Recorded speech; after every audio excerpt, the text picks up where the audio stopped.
Assalamualaikum sahabat Ruang Fiksi. Selamat datang untuk penonton baru dan penonton setia yang selalu menanti kisah penuh hikmah dan air mata.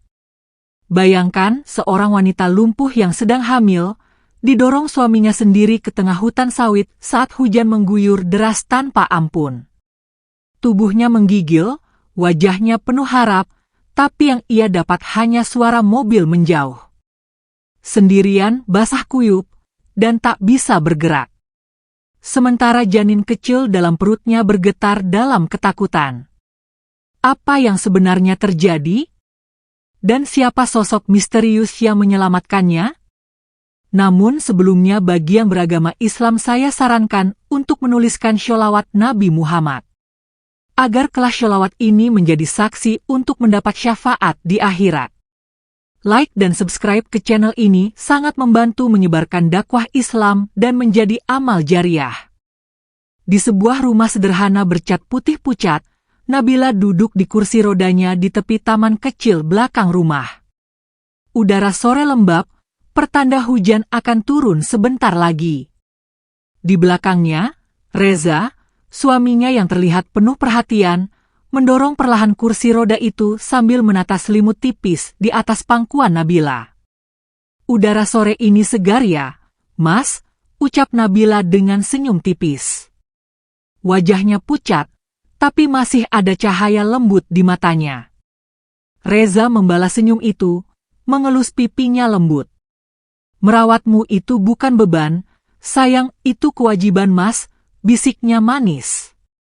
Namun jauh di dalam hati Reza, badai gelap tengah berkecamuk. Dari balik senyum palsunya, ia menyimpan rahasia busuk. Ponselnya bergetar pelan di saku. Nama Ratih terpampang sekilas sebelum ia buru-buru mematikan layar. Ia tak ingin Nabila tahu bahwa cinta dan setia itu hanya topeng. Malamnya, saat Nabila tertidur, Reza duduk di ruang tamu gelap sambil menatap layar ponsel. Pesan dari Ratih terus masuk, mendesak. Reza akhirnya membalas, "Sabar sedikit lagi sayang, semua akan selesai." Beberapa jam sebelumnya, Nabila berkata dengan suara bergetar, "Mas, aku hamil." Reza membeku. Senyumnya hambar. Pelukannya dingin. "Alhamdulillah, sayang," katanya pelan. Padahal dalam hatinya, berita itu seperti rantai yang semakin menjerat lehernya. Janin itu bukan harapan, tapi beban. Sejak malam itu, Reza mulai mengubah kebiasaannya. Ia sering mengajak Nabila ke tempat-tempat sepi. Taman kota di pinggir desa, jalan berlumpur dekat hutan, danau yang jarang dikunjungi orang.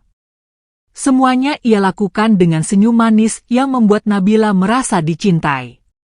Nabila tidak pernah curiga. Ia justru merasa bersyukur.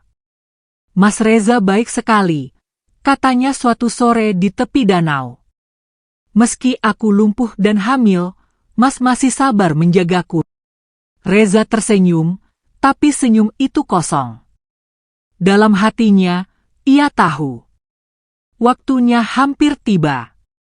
Dan badai besar tak hanya menggulung langit, tapi juga rencana jahat yang sedang ia siapkan. Pada suatu pagi yang redup, Reza mengajukan sebuah ide. "Sayang, Mas dengar ada tempat bagus di luar kota, dekat kebun sawit, udaranya segar, mau jalan-jalan ke sana?" Mata Nabila berbinar. Bagi wanita yang tak bisa berjalan, setiap tawaran menjelajahi dunia adalah hadiah langka. "Tentu Mas, aku mau sekali." Siang itu, setelah berkemas seadanya, Reza mendorong kursi roda Nabila ke mobil. Hujan baru saja reda. Aroma tanah basah memenuhi udara. Perjalanan dimulai. Aslinya tampak seperti liburan indah. Nabila memandang sawah dan perbukitan hijau, tak sadar jalan berubah menjadi tanah berbatu. Pohon-pohon sawit mulai mengapit mobil mereka. Langit menggelap kembali. Angin membawa aroma hujan. Dan di dada Reza, detak jantungnya semakin liar. Ia tahu, sebentar lagi semuanya akan berubah. Dan Nabila, istri lumpuh yang sedang mengandung anaknya, tak akan pernah pulang dari perjalanan ini. Mobil itu terus melaju menyusuri jalan tanah yang licin dan penuh lumpur. Suasana semakin sunyi. Pohon sawit menjulang tinggi di kanan-kiri, menciptakan lorong alam yang menyesakkan. Angin bertiup lebih kencang, menggoyangkan dahan-dahan. Suara gemerisik dari rimbunan daun terdengar seperti bisikan samar dari sesuatu yang tidak terlihat. Nabila menoleh ke arah jendela, napasnya berembus pelan. Ia menyandarkan kepala di sisi kaca, menikmati sejuk udara yang masuk dari celah-celah mobil. "Mas, ini sepi sekali ya," ucapnya setengah berbisik. Reza tertawa kecil, menahan degup jantungnya. "Memang daerahnya agak terpencil, sayang, tapi sebentar lagi pemandangannya indah banget," ujarnya sambil melirik ke depan. Padahal dalam hati, Reza menghitung waktu. Menyusun ulang skenario pengkhianatan yang sebentar lagi akan terjadi. Ia telah mencari lokasi ini sejak sebulan lalu. Hutan sawit yang jauh dari pemukiman, jalur tanpa sinyal, dan hampir tak pernah dilalui orang. Nabila mengangguk pelan. Ia ingin percaya, seperti biasanya. Sejak tubuhnya tak bisa berjalan, ia belajar mengandalkan orang lain. Dan satu-satunya orang yang paling ia percaya adalah Reza. Suaminya. Lelaki yang pernah bersumpah akan mencintainya dalam suka dan duka. Dalam sehat maupun lumpuh. Mobil berhenti di ujung jalan tanah sempit. Pohon sawit semakin rapat. Suasana begitu hening hingga suara detak jam di dashboard terdengar jelas. Reza turun lebih dulu. Ia membuka pintu mobil dan dengan sigap membantu Nabila berpindah ke kursi rodanya. Udara di sana terasa lebih berat. Hawa lembab dan tanah basah memberi kesan mencekam. Roda kursi berdecit pelan saat menyentuh jalan setapak yang dilapisi daun-daun gugur. Reza mulai mendorong Nabila masuk ke dalam kebun sawit. Semakin jauh mereka masuk, semakin sunyi suasana di sekeliling. Langit yang sejak tadi kelabu akhirnya menangis. Rintik hujan turun. Perlahan. Lalu deras. Guntur menyambar dari kejauhan, menggema menabrak batang-batang sawit. Reza pura-pura panik. "Sayang, kita berteduh sebentar ya. Mas cari pondok pekerja. Kamu tunggu di sini ya," katanya cepat. Ia mendorong kursi Nabila ke bawah pohon sawit besar. Nabila menatap wajah suaminya. Matanya bening, polos, tanpa curiga. "Iya mas, tapi jangan lama ya," ujarnya lirih. Reza mengangguk. Senyum palsu masih tergantung di wajahnya. Lalu ia berlari, atau lebih tepatnya kabur, meninggalkan istrinya di bawah hujan yang semakin menggila. Hujan menghantam daun-daun keras, menciptakan suara seperti ribuan peluru air. Nabila menggigil. Rambutnya basah kuyup. Selimut tipis di pangkuannya tak lagi berguna. Lama ia menunggu. Tak ada pondok. Tak ada Reza. Tak ada suara langkah kaki kembali. Hanya suara mesin mobil di kejauhan, menjauh. Lalu menghilang. Jantungnya berdegup kencang. "Mas? Mas Reza?" Suara Nabila tertelan hujan. Tak ada jawaban. Tak ada harapan. Air mata bercampur hujan mengalir di pipinya. Perutnya terasa nyeri. Ia memeluk dirinya sendiri, mencoba menahan dingin yang menembus sampai tulang. Selama bertahun-tahun hidupnya penuh kesabaran. Penuh doa. Penuh ikhlas. Tapi hari itu, di tengah hujan dan lumpur, Ia merasa tak ada lagi yang bisa ia pegang. Nabila mencoba menggerakkan kursi rodanya. Tapi roda-roda itu tenggelam di lumpur. Ia mendorong dengan sisa tenaga. Namun lumpur menolak. Tanah menahan. Dan tubuhnya terlalu lemah. Di kejauhan, suara guntur menyambar. Disusul kilatan cahaya putih. Petir menerangi wajahnya yang membiru. Matanya menatap kosong ke depan. Giginya bergemeletuk. Perutnya kian perih. Di tengah kehancuran itu, ia melihat bayangan samar bergerak di balik semak. Pertama perlahan. Kemudian semakin jelas. Sebuah sosok melata. Panjang. Besar. Dengan kulit bersisik yang basah terkena lumpur dan hujan.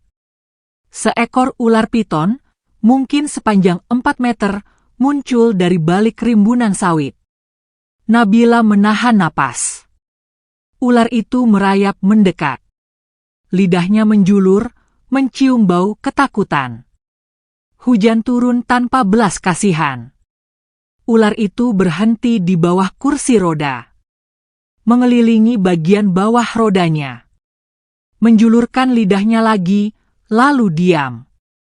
Menatap mata Nabila dengan sorot yang sulit dijelaskan. Nabila tak bisa bergerak. Tak bisa teriak. Ia hanya bisa menutup mata dan berbisik dalam hati. Ya Allah, lindungi aku dan anak dalam rahimku. Dan tiba-tiba, suara keras menembus hujan. Suara kayu menghantam tanah. Hei! Pergi sana! Petir menyambar tepat saat sesosok pria paruh baya muncul dari balik semak. Basah kuyup, napas memburu. Ia mengayunkan tongkat panjang ke arah ular. Ular itu mendesis keras. Melepaskan lilitannya. Lalu melesat menghilang ke semak belukar. Nabila membuka mata perlahan. Wajahnya pucat. Jari-jarinya gemetar. Di hadapannya berdiri pria tua dengan mata penuh kecemasan. Di belakangnya, beberapa orang menyusul membawa senter dan payung. Ya Allah, Ibu, apa yang terjadi? Kenapa Ibu ada di sini sendirian? Suara pria itu bergetar. Nabila mencoba menjawab. Tapi yang keluar hanya isakan lemah. Napasnya pendek. Tubuhnya hampir ambruk dari kursi rodanya. Pria itu langsung memanggil anak buahnya. Angkat beliau pelan-pelan. Hati-hati. Cepat bawa ke rumah besar. Tanpa banyak tanya, mereka mengangkat kursi roda dan tubuh lemah Nabila. Menuju mobil bak terbuka yang parkir tak jauh dari sana. Hujan mulai reda. Tapi tubuh Nabila masih terguncang. Di wajahnya, kesakitan dan kelelahan bersatu. Di atas bak mobil itu. Di antara getar tanah basah. Dan bau lumpur yang menempel di baju dan kulitnya. Nabila berbisik lirih. Terima kasih ya Allah. Aku masih hidup. Dan malam itu, perjalanan baru yang penuh luka dan penuh harapan baru saja dimulai. Mobil bak terbuka itu melaju di antara jalan tanah yang masih basah oleh hujan. Lampu sorot depan menembus kabut tipis yang menggantung di atas kebun sawit. Bau lumpur dan tanah yang basah memenuhi udara malam. Nabila duduk lemas di kursi rodanya yang diikat dengan tali sederhana agar tidak tergelincir selama perjalanan. Badannya dibalut selimut tebal seadanya, tapi dingin masih menyusuk sampai ke sumsum. Tangannya membeku. Matanya setengah terpejam. Tapi hatinya masih terjaga. Ia tidak tahu siapa orang-orang ini. Tidak tahu akan dibawa kemana. Tapi untuk pertama kalinya setelah bertahun-tahun bergantung pada cinta palsu, ia merasa aman. Tak ada suara mesin mobil menjauh. Tak ada janji yang dikhianati. Hanya suara roda berderit di jalan berlumpur. Dan tangan-tangan yang benar-benar menjaganya. Beberapa kilometer kemudian, di tengah hamparan perkebunan yang gelap, mereka tiba di sebuah rumah besar bercat krem muda. Rumah itu berdiri megah di antara sunyinya dunia. Dikelilingi taman kecil dan pagar besi berwarna hitam. Lampu-lampu di beranda depan menyala hangat, menerobos sisa-sisa kabut malam. Pria paruh baya yang menyelamatkan Nabila turun lebih dulu. Ia memberi aba-aba. Bawa beliau ke dalam. Cepat siapkan air hangat dan selimut bersih. 3 orang pekerja rumah tangga dengan sigap mengangkat kursi roda. Mereka membawa Nabila masuk ke ruang tamu luas yang hangat dan terang. Lantainya dari marmer coklat lembut. Di sudut ruangan ada sofa besar dan perapian yang menyala kecil. Seorang ibu-ibu paruh baya datang tergopoh-gopoh membawa handuk kering dan semangkuk air hangat. Ia langsung membersihkan wajah Nabila yang masih basah. Memeluknya pelan. "Tenang nak, kamu aman di sini." Pak Arya, nama pria paruh baya itu, berlutut di samping Nabila. Matanya menatap tajam. Bukan marah, bukan iba, tapi ketulusan. "Ibu, saya tidak tahu siapa ibu, tapi tidak ada satupun manusia pantas dibiarkan seperti itu." Nabila berusaha tersenyum. Tapi bibirnya terlalu kaku. Air mata kembali menetes. Tapi kali ini bukan karena takut, tapi karena lega. Beberapa menit kemudian seorang dokter yang dipanggil datang membawa tas medis. Ia memeriksa tekanan darah, suhu tubuh, dan detak jantung Nabila. Beliau sangat lemah. Kelelahan dan kedinginan. "Harus istirahat total," kata sang dokter. Pak Arya mengangguk. "Lakukan semua yang perlu. Jangan sampai ada yang kurang." Malam itu, untuk pertama kalinya sejak dibuang, Nabila tidur di atas kasur empuk. Selimut hangat menutupi tubuhnya. Udara bersih masuk melalui celah jendela. Tidak ada suara hujan. Tidak ada rasa takut. Tidak ada kebohongan. Hanya ketenangan dan harapan. Beberapa hari berlalu. Nabila diperlakukan dengan penuh kasih. Ibu rumah tangga di rumah besar itu merawatnya seperti anak sendiri.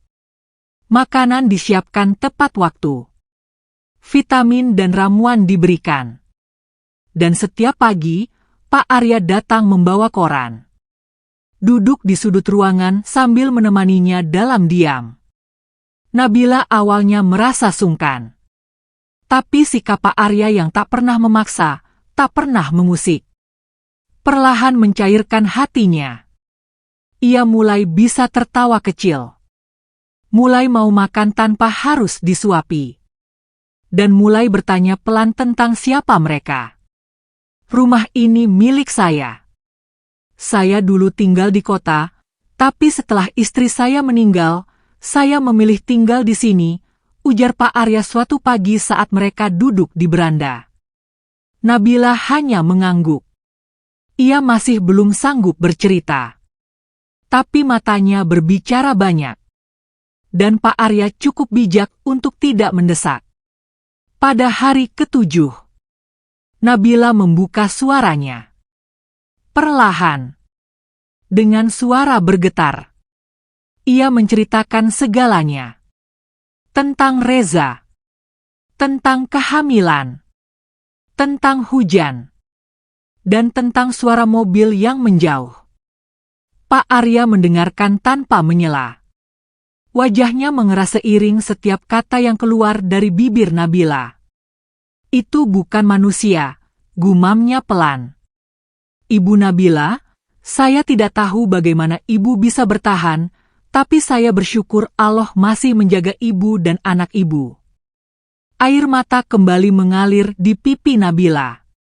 Tapi kali ini bukan air mata kesedihan, melainkan air mata kelegaan.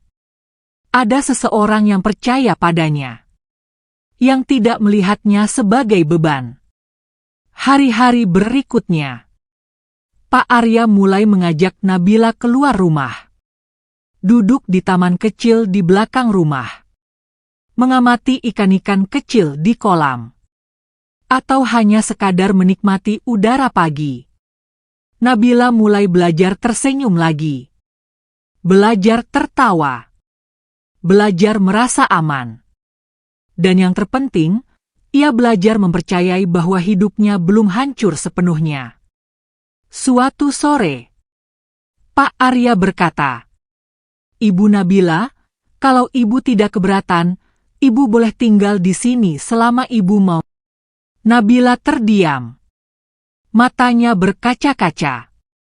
Tawaran itu datang tanpa pamrih, tanpa syarat, dan tanpa tekanan.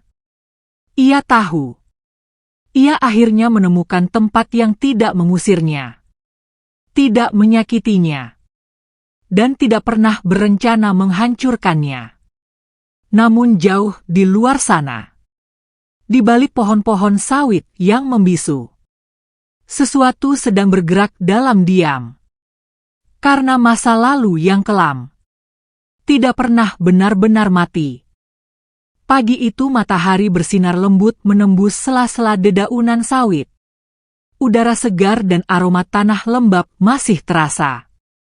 Di beranda belakang rumah besar itu, Nabila duduk di kursi rodanya. Selimut hangat menyelimuti kakinya. Segelas teh jahe hangat diletakkan di meja kecil di sampingnya. Ia mulai terbiasa dengan ritme hidup barunya. Tidak lagi terbangun karena mimpi buruk. Tidak lagi menangis setiap malam. Dan tidak lagi berharap sesuatu yang mustahil dari masa lalu. Kehadiran Pak Arya yang tenang, pekerja rumah tangga yang ramah. Semuanya memberikan rasa pulang yang belum pernah ia temukan sebelumnya. Pak Arya kerap duduk di sampingnya, membaca koran atau sekadar menemani dalam diam. Dan dalam diam itu, hubungan mereka tumbuh. Pelan, penuh rasa hormat. Tanpa paksaan, tanpa basa-basi yang menyakitkan.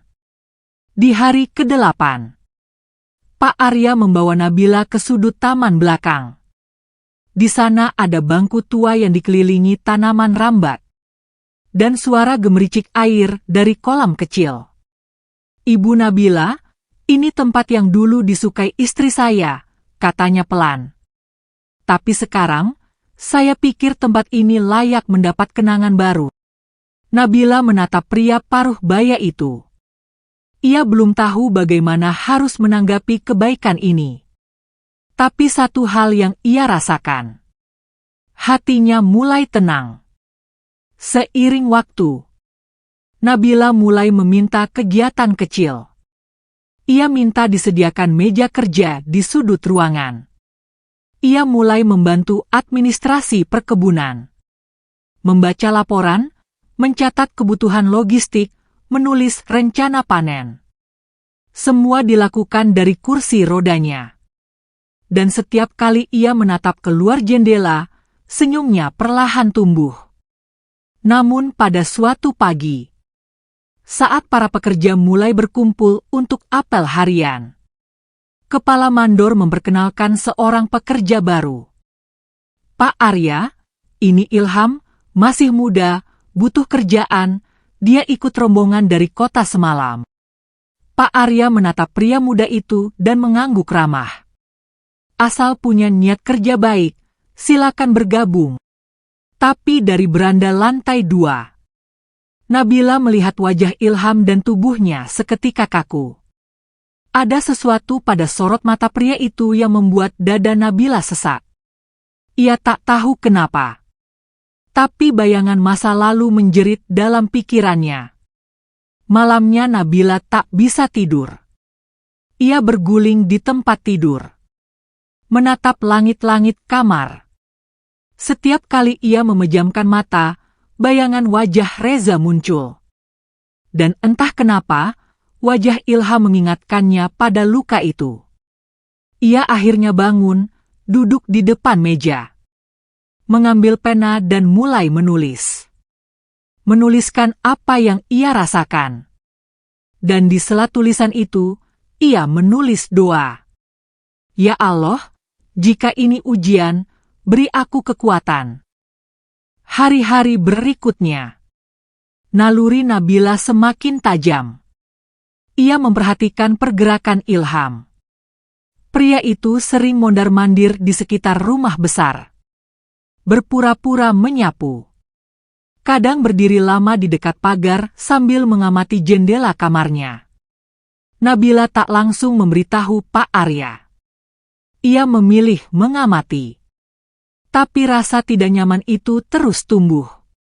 Sampai pada malam ketiga, seorang pekerja menemukan Ilham berada di dekat gudang. Padahal saat itu hujan turun rintik. Dan gudang sudah ditutup sejak sore. Ketika ditanya, Ilham hanya menjawab singkat. Cuma cari tempat berteduh. Pak Arya mulai curiga. Ia memanggil kepala mandor dan menyuruh melakukan pengecekan latar belakang. 2 hari kemudian, hasilnya datang. Ilham bukan orang biasa. Di kota asalnya, ia terlibat dalam beberapa kasus kecil. Pencurian, pemerasan, dan pernah menjadi kaki tangan seorang pria bernama Reza. Pak Arya langsung memanggil Nabila. Ibu Nabila, maafkan saya, sepertinya firasat ibu benar. Nabila terpaku. Tangannya gemetar. Reza. Hanya itu yang mampu ia ucapkan. Malam itu, rumah besar dipenuhi ketegangan. Pak Arya memerintahkan penjagaan ekstra. Semua pintu dikunci, jendela diawasi. Dan Ilham, diam-diam diawasi dari jarak jauh. Keesokan malamnya, sekitar pukul 2 dini hari, suara kaca pecah membangunkan seluruh rumah. Para pekerja berlari menuju dapur. Pak Arya mengejar keluar rumah. Dan dari jendela kamarnya, Nabila melihat sosok bayangan berlari menuju pagar belakang. Pak Arya dan beberapa orang mengejar. Tapi pria itu lenyap dalam gelapnya kebun. Pagi harinya, sebuah berita mengejutkan datang. Dokumen penting tentang administrasi perkebunan raib. Dan beberapa barang kecil dari gudang hilang. Pak Arya memanggil seluruh pekerja. Semua dikumpulkan di halaman depan. Nabila duduk di kursi rodanya, memperhatikan satu persatu wajah yang hadir. Tapi Ilham tidak terlihat. Kepala mandor berlari kecil ke arah Pak Arya. Pak, Ilham tidak ada di baraknya, barang-barangnya juga hilang. Pak Arya mengangguk dingin. Susun tim, cari dia, sekarang. Para pekerja bergerak cepat. Menyisir jalur utama dan semak-semak. Sementara itu Nabila menatap keluar jendela kamarnya. Matanya kosong. Tangannya mencengkeram sandaran kursi roda. Ia tahu, ini bukan sekadar pencurian. Ini adalah peringatan. Masa lalunya belum selesai. Dan orang yang pernah menghancurkannya masih mengintai. Sore itu hujan kembali turun. Dan seorang pekerja berlari dari ujung kebun. Wajahnya pucat. Napasnya terengah. Pak Arya, kami temukan dia di gudang tua di ujung kebun. Pak Arya segera bergerak. Mengajak beberapa orang menyusul ke lokasi. Nabila yang mendengar kabar itu memohon pada pembantu rumah tangga. Tolong bawa aku ke teras, aku ingin melihatnya. Beberapa menit kemudian, rombongan itu kembali, menyeret tubuh Ilham yang basah kuyup. Wajahnya penuh lumpur.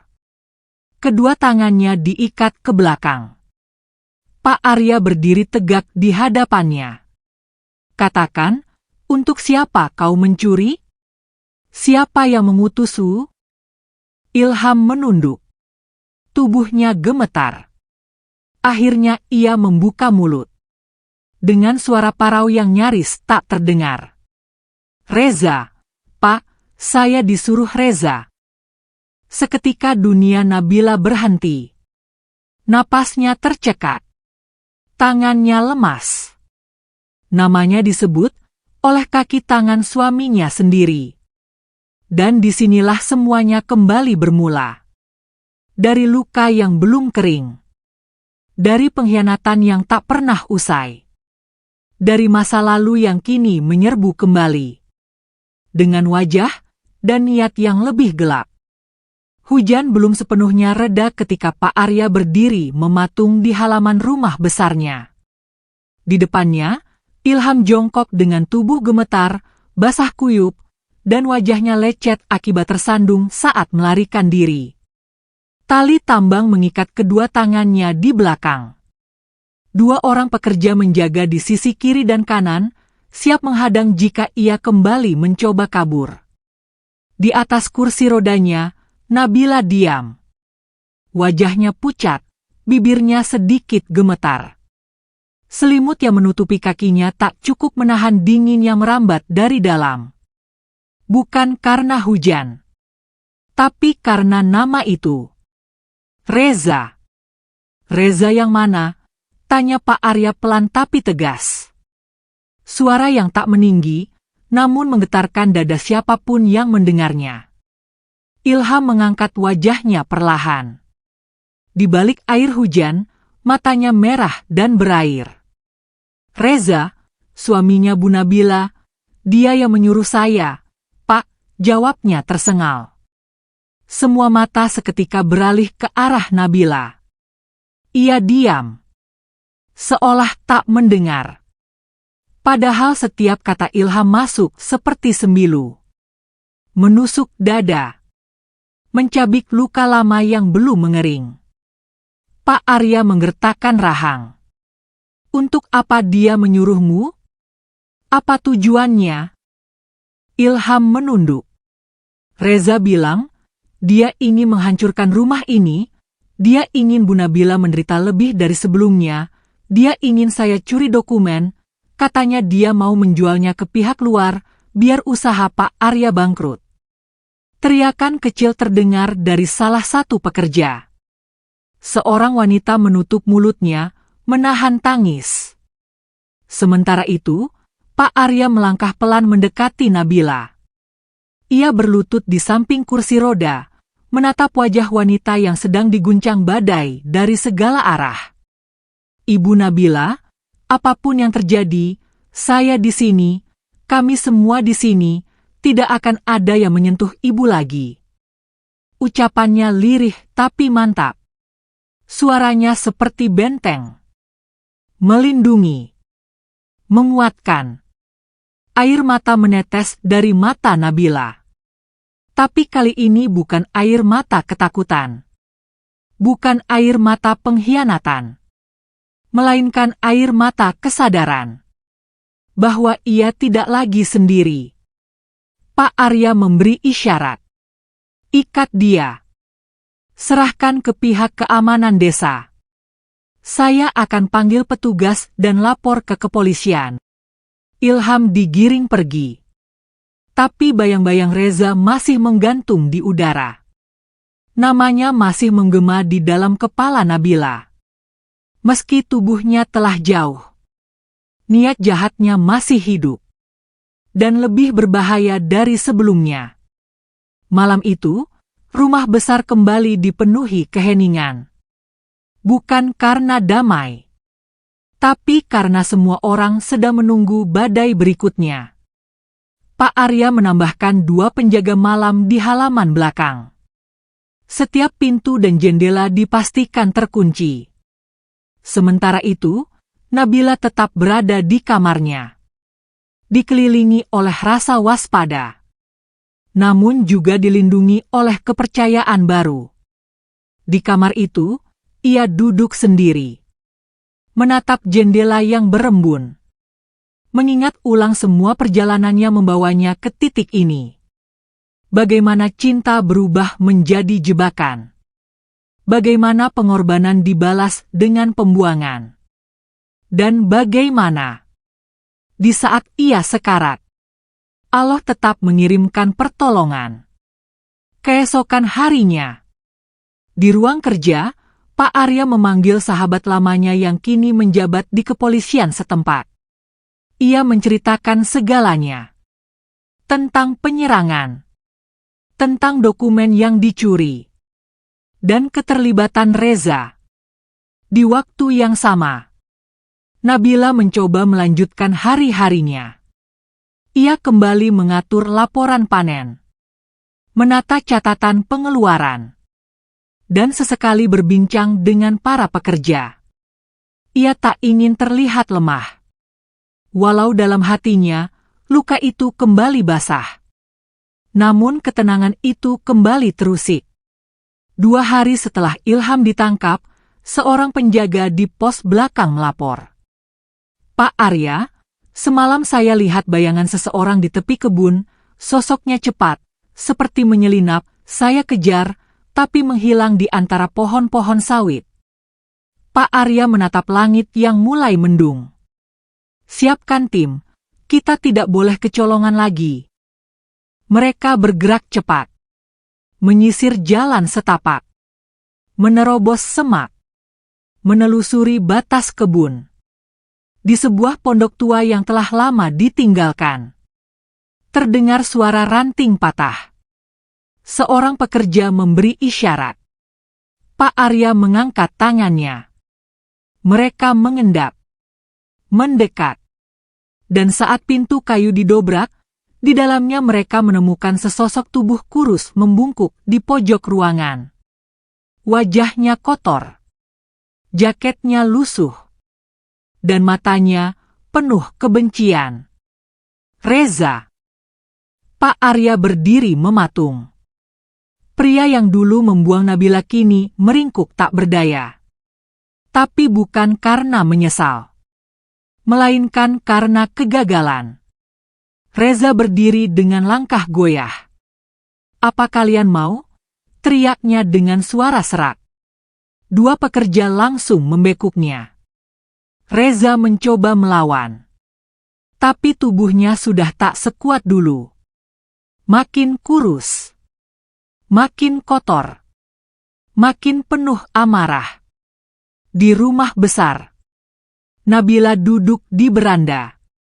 Ketika rombongan itu kembali, matanya membelalak.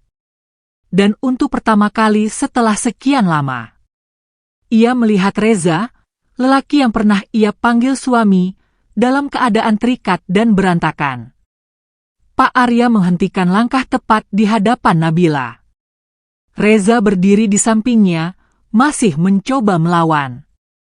Tapi begitu matanya bertemu dengan tatapan Nabila, tiba-tiba sunyi. Hanya suara hujan di kejauhan, dan degup jantung yang saling bersahutan. "Ibu Nabila, sebelum kami serahkan orang ini ke pihak berwajib, apakah ibu ingin mengatakan sesuatu?" Nabila diam lama. Ia menatap wajah Reza. Wajah yang dulu ia cintai. Wajah yang dulu ia bela. Wajah yang kini hanya menyisakan reruntuhan dendam dan kegagalan. Dengan suara pelan namun penuh ketegasan, Nabila berkata, "Aku sudah memaafkanmu, Reza, tapi aku tak akan pernah melupakan apa yang kau lakukan." Reza tertawa miring, sinis, tapi tidak berkata apa-apa. Karena dalam hatinya, ia tahu, ia sudah kalah. Kalah dari seorang wanita yang pernah lumpuh, pernah dibuang, pernah ditinggalkan dalam badai, tapi kini berdiri dengan kekuatan yang tak bisa dilumpuhkan oleh siapapun. Reza digiring pergi, dan senja turun perlahan, mewarnai langit dengan jingga yang sendu. Nabila menatapnya lama, seolah melepaskan segalanya. Bukan karena lemah, tapi karena kini ia tahu bahwa kekuatan bukan diukur dari kaki yang mampu berjalan, tapi dari hati yang mampu bertahan. Dan dalam hati itu, ia telah menang. Setelah penangkapan Reza, rumah besar di tengah kebun sawit kembali menemukan ketenangannya. Tidak ada lagi langkah gelap yang berkeliaran di malam hari. Tidak ada lagi bayangan yang mengendap-endap di jendela. Namun, bagi Nabila, kedamaian itu belum sepenuhnya utuh. Meski Reza sudah diserahkan kepada pihak berwajib, bekas luka yang ditinggalkannya masih terasa nyeri. Dan setiap malam, suara mobil yang menjauh di tengah hujan masih terngiang dalam benaknya. Beberapa hari berlalu, Nabila lebih sering keluar rumah, ditemani para pekerja dan sesekali oleh Pak Arya. Ia menyusuri jalur-jalur kecil di taman, menghirup udara segar pagi hari, menyentuh dedaunan yang masih berembun, dan sesekali duduk di dekat kolam kecil, memberi makan ikan-ikan yang berenang tenang di dalamnya. Di saat-saat itulah, ia merasa hidup kembali. Walau tak utuh, tapi cukup untuk bertahan.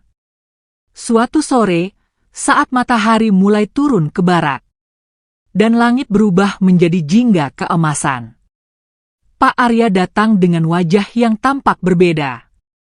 Lebih serius, tapi tetap lembut. "Ibu Nabila," ucapnya sambil menghentikan langkah tepat di samping kursi roda Nabila. "Saya ingin menunjukkan sesuatu, boleh?" Nabila menatapnya dan mengangguk pelan. Mereka menyusuri jalur kecil di pinggir kebun, melewati deretan pohon sawit yang rindang, meninggalkan rumah besar, hingga sampai di sebuah sudut yang cukup tersembunyi. Di sana berdiri sebuah pondok tua dari kayu. Atapnya miring, dindingnya dipenuhi tanaman rambat, dan halaman kecil di depannya dipenuhi rerumputan liar. Pak Arya berdiri di depan pondok itu, lalu menoleh ke arah Nabila. "Tempat ini sudah lama tidak terpakai, saya pikir mungkin bisa menjadi tempat tinggal baru untuk ibu." Nabila menatap pondok itu lama, tak bersuara. Angin sore berembus lembut, membelai rambutnya yang kini sudah lebih panjang dari saat pertama kali diselamatkan. Di matanya ada kilau haru, dan di dadanya ada perasaan asing yang perlahan tumbuh. Tempat di mana ibu bisa memulai semuanya dari awal, tanpa bayang-bayang masa lalu, lanjut Pak Arya. Nabila menarik napas panjang, lalu mengangguk pelan, penuh makna. "Terima kasih, Pak, saya tidak tahu harus berkata apa." Pak Arya hanya tersenyum. "Anggap saja ini hadiah dari Allah untuk ketegaran ibu." Hari-hari berikutnya, pondok itu mulai direnovasi. Pekerja mulai memperbaiki dinding kayunya. Lantainya diperkuat. Atap diganti. Jendela dibersihkan. Dan bunga-bunga kecil ditanam di sekeliling halaman. Nabila ikut terlibat dalam setiap prosesnya. Ia memilih sendiri warna cat dinding, memilih jenis bunga, dan meminta agar ada rak buku kecil di sudut ruangan. "Saya ingin membaca cerita untuk anak saya nanti, sebelum tidur," ucapnya saat itu. Pak Arya mendengarkan dalam diam, tapi matanya tak bisa menyembunyikan kekaguman pada wanita yang pernah ditemukan hampir mati, tapi kini memikirkan masa depan dengan penuh semangat. Hubungan mereka perlahan menjadi lebih dari sekadar penyelamat dan yang diselamatkan. Ada canda di antara mereka. Ada obrolan ringan setiap pagi. Dan ada ketenangan yang hanya bisa muncul dari hati yang saling menghargai.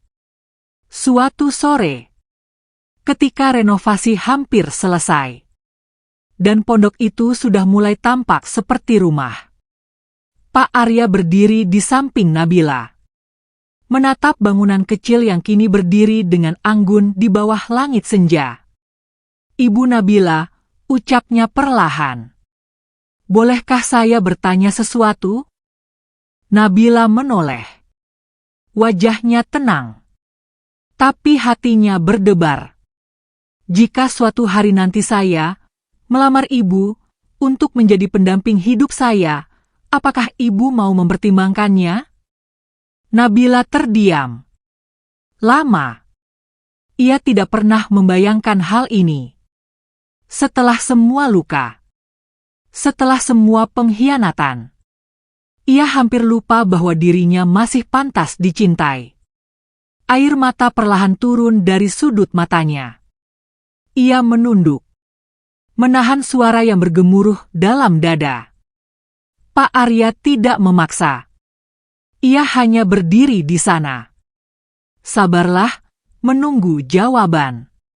Setelah beberapa saat yang terasa seperti selamanya, Nabila mengangkat wajahnya. Matanya yang basah menatap Pak Arya dengan penuh kehangatan. "Aku akan mempertimbangkannya, Pak." Di tengah suara dedaunan yang bergoyang dan sinar senja yang menerpa wajah mereka, ada senyum yang merekah. Bukan karena semuanya sudah selesai, tapi karena kini semuanya bisa dimulai kembali. Dan di atas tanah yang dulu basah oleh air mata, mulai tumbuh benih-benih kebahagiaan yang tak mudah layu. Karena kali ini, ia tumbuh dari kekuatan sejati. Hari itu embun masih menempel di ujung daun sawit. Udara pagi terasa lebih segar dari biasanya. Dan aroma tanah basah membawa ketenangan yang tak bisa dijelaskan dengan kata-kata.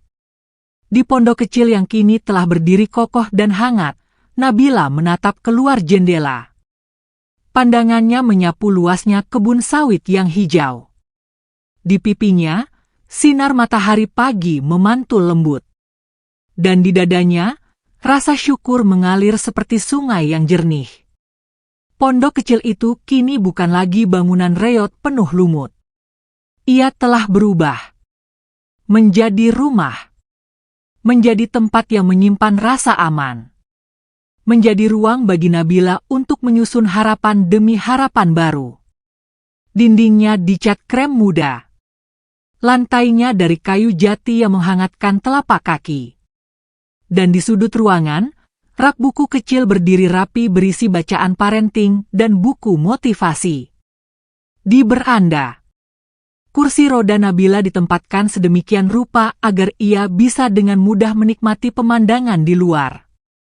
Setiap pagi, ia duduk di sana sambil membelai perutnya yang mulai membuncit.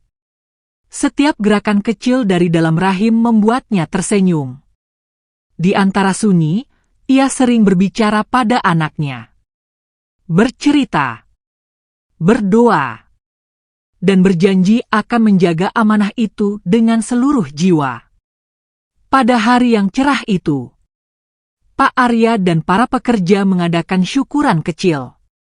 Bukan pesta besar. Hanya tumpeng sederhana. Lauk pauk kampung.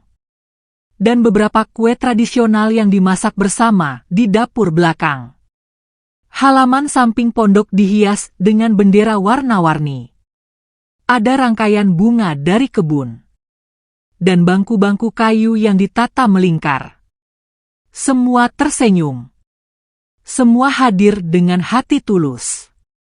Mereka tahu, ini bukan hanya perayaan rumah baru, tapi juga perayaan kekuatan. Dan kemenangan Nabila melawan luka. Nabila mengenakan gaun sederhana berwarna pastel. Rambutnya diikat pelan. Wajahnya berseri meski tak menggunakan riasan apapun. Dan ketika ia keluar dari pondok, para pekerja berdiri dan bertepuk tangan. Pak Arya berdiri di tengah, mengenakan kemeja putih bersih dan sarung coklat tua. Wajahnya lebih cerah dari biasanya. Suaranya mengalun hangat saat berbicara. "Saudara-saudaraku semua," katanya sambil mengangkat tangannya. "Hari ini kita tidak hanya merayakan rumah baru Bu Nabila, tapi juga merayakan kekuatan, ketabahan, dan harapan." Semua mendengarkan. Nabila menunduk. Air matanya menggenang. Bukan karena sedih, tapi karena ia tak pernah menyangka akan dihormati dan dicintai tanpa pamrih. Bu Nabila adalah contoh bahwa seberat apapun cobaan, jika kita tetap berserah pada Allah, jalan baru akan dibukakan. Semua orang mengangguk.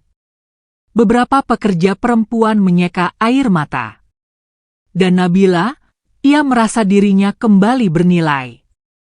Acara berlangsung dengan tawa kecil, doa-doa sederhana, dan pelukan hangat.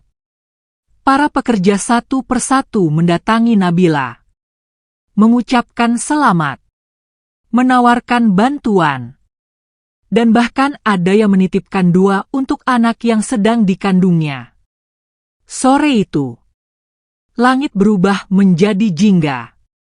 Burung-burung kembali ke sarang, dan suara angin berhembus lembut melalui celah-celah dahan sawit. Pak Arya duduk di bangku kayu di depan pondok. Di sampingnya, Nabila diam, menikmati hening yang tidak menakutkan, tapi justru menguatkan. "Ibu Nabila," ucap Pak Arya perlahan. "Saya tidak akan mendesak, saya hanya ingin ibu tahu, apapun keputusan ibu nanti, saya tetap akan ada di sini, sebagai teman, sebagai keluarga." Nabila menatap pria itu lama. Di matanya, ia melihat sesuatu yang dulu pernah ia cari, dan gagal ia temukan. Ketulusan. "Terima kasih, Pak Arya, terima kasih sudah membuat saya percaya lagi pada hidup." Mereka tidak berbicara lagi malam itu. Tapi dalam diam itu, ada janji yang tak terucapkan. Janji bahwa apapun yang akan terjadi, mereka akan saling menjaga, saling menguatkan, tanpa paksaan, tanpa luka. Malam itu, di dalam pondok kecil, Nabila berdoa lebih lama dari biasanya. Dalam cahaya lampu temaram, dan suara serangga yang bernyanyi dari kejauhan, ia menangis. Bukan karena takut, tapi karena siap. Ia memohon kepada Allah agar diberi kekuatan, agar diberi keteguhan, agar diberi hati yang lapang untuk menerima cinta baru yang datang bukan karena kasihan, tapi karena keikhlasan. Dan di luar sana, langit malam bertabur bintang. Semesta seperti ikut tersenyum, menyaksikan seorang wanita yang dulu dibuang di tengah hujan, kini bangkit dan menata hidup. Bukan dengan dendam, tapi dengan harapan. Beberapa bulan berlalu sejak syukuran kecil itu. Waktu berjalan pelan namun pasti. Kebun sawit kembali pada ritme rutinnya. Pagi dengan sinar hangat dan aroma tanah basah. Siang yang lengang, dan malam yang damai di bawah cahaya rembulan. Di pondok kecil itu, kehidupan baru benar-benar tumbuh. Nabila kini bukan hanya seorang wanita yang bangkit dari luka. Ia kini seorang calon ibu, yang setiap harinya diisi dengan doa, harapan, dan persiapan. Perutnya yang dulu rata, kini membuncit indah. Setiap kali janin di dalamnya bergerak, Nabila tersenyum. ada kehidupan, ada cinta, dan ada tanggung jawab yang begitu besar. Pak Arya tetap setia menemaninya. Tanpa mendesak, tanpa menuntut. Hanya hadir kapanpun Nabila butuh sandaran. Ia membelikan buku-buku parenting, memanggil bidan ke rumah setiap minggu, dan membangun jalan kecil dari pondok menuju rumah besar agar Nabila bisa lebih mudah berpindah dengan kursi rodanya. Suatu pagi, Nabila duduk di beranda, mengusap perutnya pelan sambil membaca buku. Pak Arya datang membawa semangkuk sup ayam hangat. Ibu harus makan banyak, calon pangeran kecil di dalam sana butuh tenaga, ujarnya sambil tersenyum. Nabila terkekeh. Atau, mungkin putri kecil, sahutnya sambil menatap Pak Arya dengan mata berbinar. Suasana hangat seperti itu menjadi hal yang rutin. Tidak ada rencana besar. Tidak ada ambisi muluk. Hanya keinginan sederhana untuk menjaga satu sama lain. Dengan tulus. Dengan sabar. Dengan kasih sayang yang tidak meminta balasan. Namun, di balik hari-hari damai itu, tersimpan satu ketakutan dalam diri Nabila. Sebuah pertanyaan yang tak pernah benar-benar bisa ia jawab. Bagaimana nanti saat anak ini lahir? Bagaimana jika ia tak cukup kuat menjadi ibu? Bagaimana jika anaknya suatu hari menanyakan tentang ayah kandungnya? Malam-malam Nabila diisi dengan renungan. Kadang ia terbangun, menangis dalam diam. Bukan karena menyesal, tapi karena takut. Takut tak mampu memberikan kehidupan yang layak. Suatu malam saat hujan turun pelan, Nabila duduk di tepi tempat tidurnya, menatap keluar jendela, dan berbisik pelan dalam doanya. Ya Allah, kuatkan aku, beri aku hati yang tabah, jadikan aku ibu yang mampu menjaga amanah ini sebaik-baiknya. Keesokan harinya, Nabila bangkit dengan semangat baru. Ia membuat daftar kebutuhan bayi, membaca ulang semua buku parenting, menonton video-video edukatif tentang kehamilan dan perawatan bayi. Pak Arya melihat perubahan itu dengan senyum tak henti. Ia menyediakan meja kerja kecil di dekat jendela, agar Nabila tetap bisa merasa berguna, tetap bisa mengatur keuangan perkebunan, tetap bisa berdiri meski dari kursi rodanya. Hari demi hari berlalu, dan Nabila semakin kuat. Perutnya semakin besar. Langkahnya dengan kursi roda semakin teratur. Dan senyumnya semakin sering muncul. Suatu sore saat mereka duduk di taman belakang pondok, di antara tanaman rambat yang mekar dan ikan-ikan kecil di kolam, Pak Arya menatap Nabila dengan sorot yang tak seperti biasanya. Ibu Nabila, katanya dengan suara tenang. Apapun yang terjadi nanti, saya ingin ibu tahu, saya ingin menjadi bagian dari hidup anak ini juga. Nabila tertegun. Ia menoleh perlahan, menatap wajah pria paruh baya itu. Jika ibu mengizinkan, saya ingin menjadi ayah untuknya, bukan karena saya ingin menggantikan siapapun, tapi karena saya mencintai ibu, dan saya ingin mencintai anak ini seperti darah daging saya sendiri. Nabila menutup mulutnya, menahan isah haru yang tiba-tiba meledak di dadanya. Air mata jatuh satu persatu. Dan untuk pertama kalinya, ia benar-benar merasa diterima sepenuhnya. Bukan sebagai korban, bukan sebagai beban, tapi sebagai manusia, sebagai wanita, sebagai ibu. Terima kasih, Pak Arya. Hanya itu yang bisa ia ucapkan. Dengan suara yang nyaris tak terdengar, tapi penuh makna. Di bawah langit senja yang mulai berubah warna, dua jiwa yang sama-sama terluka akhirnya menemukan satu sama lain. Bukan karena kesempurnaan, tapi karena keikhlasan. Dan bayi kecil yang tumbuh di dalam rahim Nabila adalah lambang dari harapan baru mereka.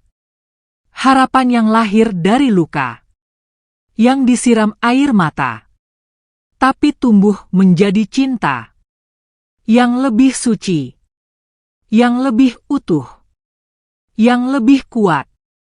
Pagi itu langit baru saja berubah dari kelabu menjadi biru pucat. Awan-awan putih menggantung rendah seolah menanti sesuatu yang besar akan terjadi. Di dalam pondok kecil yang telah menjadi rumah penuh kehangatan, Nabila sedang tertidur di atas ranjang kayu. Selimut membalut tubuhnya. Wajahnya tenang. Tangannya bertumpu pada perut yang kini benar-benar besar. Usia kandungannya telah melewati 9 bulan. Dan setiap detik terasa seperti detik terakhir menjelang perjumpaan dengan anugerah terindah dalam hidupnya. Pak Arya duduk di kursi rotan di sudut kamar. Sepanjang malam ia tak benar-benar tidur. Hatinya gelisah. Matanya tak lepas mengawasi napas Nabila. Hingga tiba-tiba, sebuah rintihan pelan memecah keheningan. Nabila menggeliat. Tangannya mencengkeram selimut. Rasa sakit menjalar dari perutnya menuju punggung. Ia menahan napas. Tapi kontraksi itu datang terlalu kuat untuk diabaikan. Pak Arya langsung tersadar. "Ibu Nabila?" tanyanya cemas sambil menghampiri. Nabila menatapnya. Nafasnya tersengal. Matanya mulai berkaca-kaca. Iya, sepertinya waktunya sudah tiba. Tanpa membuang waktu, Pak Arya segera menghubungi bidan dan memanggil sopir. Dalam waktu singkat, mobil sudah terparkir di depan pondok. Beberapa pekerja membantu membawa Nabila dengan hati-hati. Selimut dibalutkan dengan rapi. Pak Arya memegang tangan Nabila erat-erat selama perjalanan. "Tenang, semua akan baik-baik saja. Allah bersama kita," bisiknya sambil terus berzikir dalam hati. Mobil itu melaju di jalanan tanah yang sedikit becek karena hujan semalam. Di dalam mobil, Nabila berjuang menahan kontraksi yang datang semakin sering. Keringat dingin membasahi pelipisnya. Tangannya mencengkram kuat sisi jok. Pak Arya tak melepaskan genggaman. Tak henti menatap wajah wanita itu dengan tatapan doa yang tak terucap. Sesampainya di rumah sakit kecil di kota, tim medis sudah bersiap. Tanpa menunggu lama, Nabila dibawa masuk ke ruang bersalin. Pak Arya tidak diizinkan masuk. Ia hanya bisa mondar-mandir di koridor. Menunggu. Dengan dada yang bergemuruh. Waktu berjalan sangat lambat. Detik terasa seperti jam. Dan di balik pintu ruang bersalin, suara tangisan dan teriakan datang silih berganti. Pak Arya memejamkan mata. Mengulang doa yang sama berulang-ulang. "Ya Allah, selamatkan dia, selamatkan anaknya."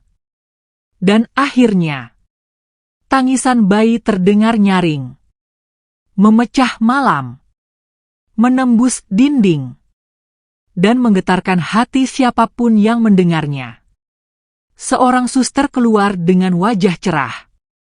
"Pak Arya, Ibu Nabila selamat. Bayinya laki-laki. Sehat." Pak Arya mematung beberapa detik. Air matanya langsung jatuh. Ia menunduk.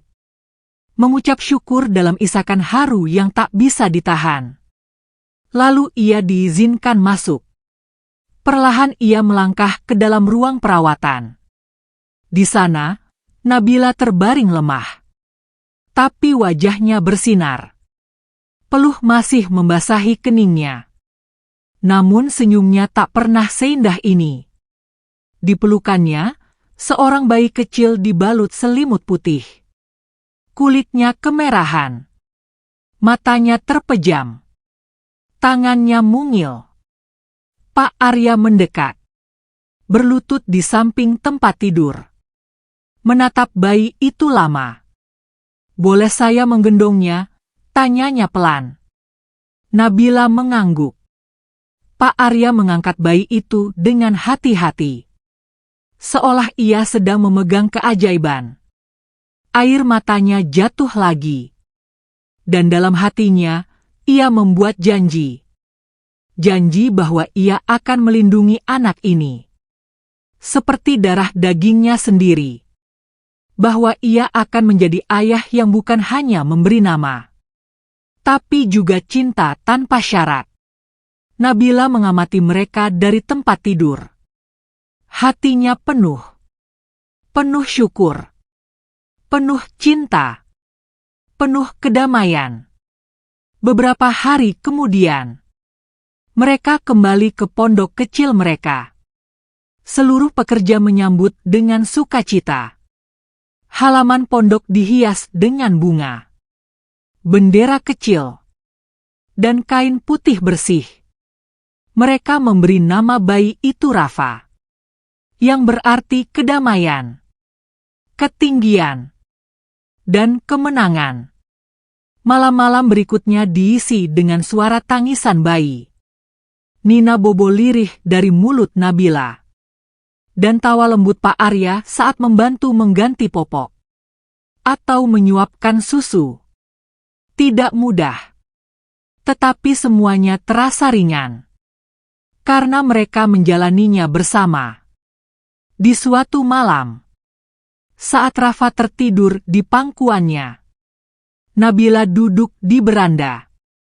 Menatap langit malam penuh bintang. Ia membelai kepala anaknya. Lalu berbisik dalam hati. "Terima kasih ya Allah, atas luka yang menguatkanku. Atas pengkhianatan yang membuatku lebih tegar. Dan atas kehilangan yang justru membuka jalan menuju cinta yang lebih suci. Di bawah langit yang terang." Pondok kecil itu berdiri seperti benteng kecil harapan. Dan di dalamnya, Nabila, Pak Arya, dan Rafa membangun dunia baru mereka. Bukan dari kesempurnaan, tapi dari keberanian untuk mencintai lagi. Dari keberanian untuk percaya bahwa setelah luka terdalam, cahaya akan selalu datang. Di ujung perjalanan, pagi itu sinar matahari masuk lembut melalui jendela pondok kecil. Suara burung berkicau dari dahan-dahan sawit yang bergoyang ringan ditiup angin. Udara segar membawa aroma tanah yang baru disiram embun. Dan di dalam pondok, Rafa tertidur pulas di dalam pelukan Nabila. Matanya terpejam damai. Dadanya naik turun perlahan. Tangannya menggenggam ujung jari ibunya seolah tak mau dilepas. Nabila menatap wajah kecil itu lama. Ia mengusap pelan pipi bayinya. Senyum tipis tersungging di bibirnya. Dalam hatinya ia mengulang doa yang selama ini ia bisikkan sejak hari pertama ia tahu ada kehidupan di rahimnya. "Semoga kau tumbuh dalam lindungan Allah. Semoga kau kuat seperti akar pohon yang tertanam dalam. Dan lembut seperti embun pagi yang menyentuh dedaunan." Pak Arya masuk membawa 2 cangkir teh hangat. Di satu tangan lainnya, ia membawa 1 buku catatan berwarna coklat yang selama ini digunakan Nabila menulis rencana-rencana hidupnya. Ia meletakkan semuanya di meja kayu kecil di tengah ruangan. Kemudian duduk di samping Nabila. Diam. Mengamati pemandangan paling indah dalam hidupnya. Seorang wanita kuat yang ia cintai. Dan seorang anak kecil yang kini menjadi tanggung jawab suci dalam hidup mereka. "Ibu Nabila," katanya pelan. Nabila menoleh. Wajahnya tenang. "Hari ini Rafa genap sebulan," lanjutnya.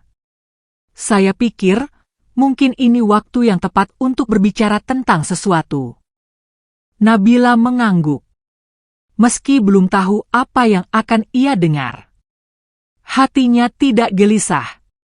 Ia merasa tenang. Karena ia tahu, tidak ada kebohongan yang menanti di ujung kalimat. Tidak ada penyesalan yang akan menyergap. Tidak ada pengkhianatan. Hanya kejujuran dan kehangatan. Pak Arya menatap Nabila lama. Matanya basah. Suara yang keluar dari bibirnya bergetar. Ibu, saya tahu saya bukan laki-laki yang sempurna. Tapi saya ingin berada di samping ibu dan Rafa. Bukan hanya sebagai teman. Tapi sebagai suami. Dan sebagai ayah. Nabila terpaku. Ia menatap wajah pria itu. Wajah yang selama ini menjadi tiang kekuatannya. Bukan karena tinggi atau tampan. Tapi karena penuh keteguhan. Penuh kelembutan. Dan selalu hadir di saat dunia seolah tak berpihak padanya. Air mata menetes di pipinya. Ia memeluk Rafa lebih erat. Lalu mengangguk. Iya, aku mau. Kata-kata itu keluar pelan. Tapi cukup untuk menggetarkan hati Pak Arya. Ia menunduk. Menutup matanya. Dan dalam diam. Ia mengucap syukur. Beberapa minggu kemudian. Sebuah acara kecil digelar di halaman pondok. Pernikahan sederhana. Dengan saksi para pekerja yang telah menjadi keluarga. Tidak ada pesta. Tidak ada gaun mewah. Hanya pakaian bersih. Bunga dari kebun. Dan niat suci yang tulus. Nabila dan Pak Arya duduk berdampingan di kursi panjang dari kayu. Rafa dalam dekapan mereka. Dan di mata semua yang hadir. Mereka bukan hanya pasangan. Mereka adalah bukti bahwa luka bisa disembuhkan. Bahwa hidup bisa dimulai kembali. Dan bahwa kebahagiaan tidak selalu datang dari awal yang sempurna. Tapi dari perjuangan yang penuh luka. Yang tidak menyerah. Hari-hari setelah itu. Diisi dengan tawa kecil Rafa. Suara sendok beradu di dapur. Langkah kursi roda Nabila menyusuri halaman. Dan suara Pak Arya memanggil ayam-ayam yang ia pelihara di belakang rumah. Suatu sore, saat hujan rintik-rintik turun.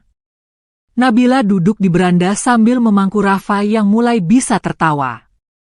Pak Arya duduk di sampingnya. Memegang buku catatan lama Nabila. Ini rencana-rencana ibu yang pernah ibu tulis, ya? Tanyanya. Nabila tersenyum. Iya, tapi sekarang, banyak dari rencana itu yang sudah jadi kenyataan. Pak Arya membuka halaman pertama. Dan di sana tertulis. Aku ingin hidup yang damai, aku ingin anakku lahir dalam pelukan cinta, dan aku ingin tahu bahwa aku tidak lagi sendiri. Pak Arya menutup buku itu perlahan. Lalu menggenggam tangan Nabila. Rafa tertidur di pangkuan mereka. Hujan turun perlahan. Dan di kejauhan, pohon-pohon sawit bergoyang tenang. Di balik duka, mereka menemukan cinta. Di balik luka, mereka menemukan kekuatan. Dan di bawah langit sore yang syahdu, pondok kecil itu tidak lagi sunyi. Karena di dalamnya, 3 jiwa telah bersatu. Membangun dunia dari reruntuhan. Bukan dunia yang mewah. Bukan hidup yang sempurna. Tapi cukup. Cukup untuk tertawa. Cukup untuk bersyukur. Dan cukup untuk berkata dalam hati. Terima kasih ya Allah, telah mengirimkan cahaya, bahkan ketika aku terjebak dalam gelap paling dalam.